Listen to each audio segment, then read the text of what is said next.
I had been married to Sarah for 8 years. In the beginning, we were deeply in love, or at least I thought we were. We built a life together, shared dreams, and made countless plans for our future. I worked long hours to ensure we lived comfortably while she managed the house and pursued her hobbies. Everything seemed perfect until I started noticing changes in her behavior. Late-night phone calls, constant texting, and sudden girls' nights out that she never used to have. My gut told me something was wrong, but I didn't want to believe it. One night, I decided to confront her about it. She didn't deny anything. Instead, she looked me straight in the eye and said, "Yes, I'm seeing someone else. I don't owe you anything." Her tone was cold, almost mocking, as if my feelings meant nothing to her. I was stunned, not just by her cheating, but by the complete lack of remorse. In that moment, I knew our marriage was over.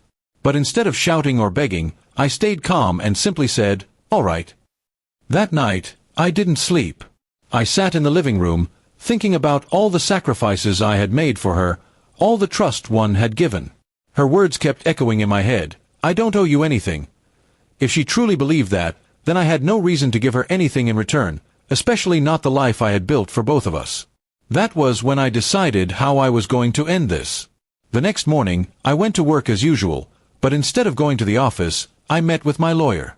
I explained everything and told him I wanted a divorce. We quickly started the paperwork. I also went to the bank and transferred all the money from our joint account into my personal account, leaving just enough for her to cover basic needs until the divorce was finalized. Everything in the house, furniture, electronics, even the car, was legally mine because I had bought it all before our marriage. I spent the entire day organizing movers. While Sarah was out with her friends, I supervised as they packed up my belongings. I didn't just take the big things, I took everything that was mine, down to the last spoon.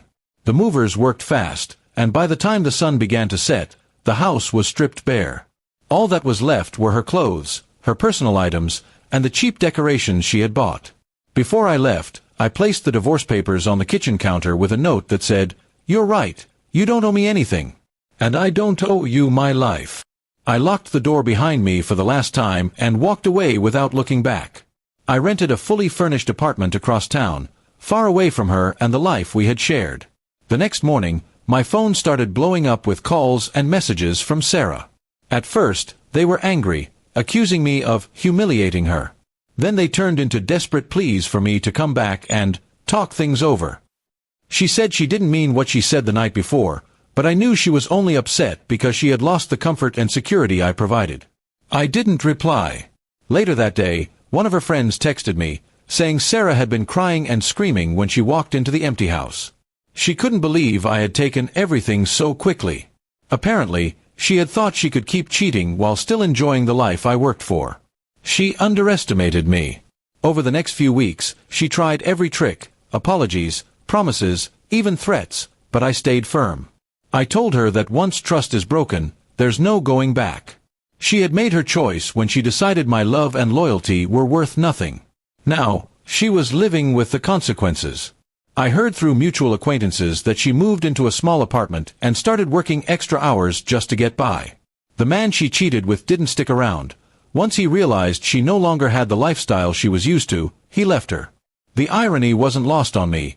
She traded stability for excitement, and ended up with nothing. As for me, life became peaceful again. I focused on my work, my health, and my hobbies. I reconnected with friends I had neglected during my marriage and even started traveling. I realized that Sarah's betrayal, while painful, had actually freed me from a toxic relationship. There were moments when I thought about the good times we shared, but those memories were quickly overshadowed by the way she had looked at me that night, full of arrogance and entitlement. That image reminded me that walking away was the best decision I could have made. Revenge, I learned, doesn't always have to be loud or dramatic. Sometimes, it's as simple as removing yourself completely from someone's life and leaving them to face the reality they created. Sarah had told me she didn't owe me anything, and I took her at her word. In return, I owed her nothing, no comfort, no support, no presence. And so, she woke up to an empty house, and I woke up to a life free of lies. In the end, we both got exactly what we deserved.